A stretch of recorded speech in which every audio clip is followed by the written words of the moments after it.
Торғай мен тышқан. Торғай мен тышқан дос болады. Бірде екеуі егін егеді.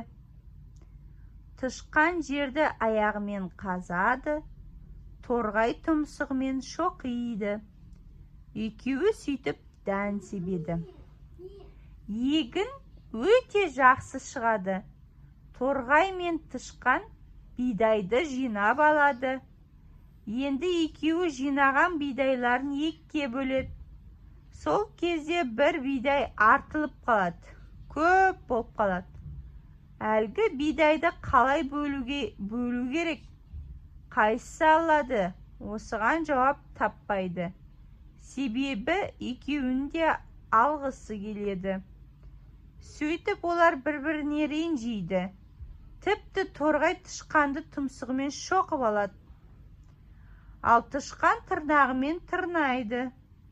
Осылай төбелес те басталады. Торғай мен тышқан төбелесіп қалады. Жандарында ешкім жоқ.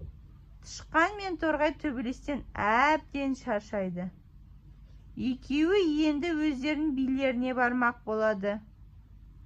Алдымен олар тышқандар биіне келеді. Бұл бидайды тышқан алуы керек.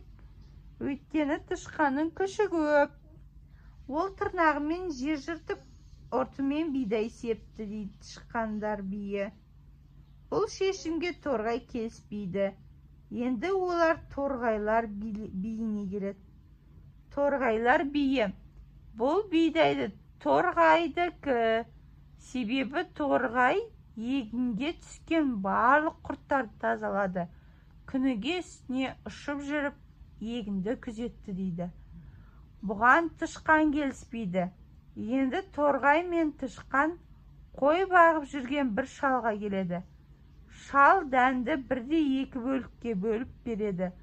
Бұл шешім торғайға да, тышқанға да ұнайды.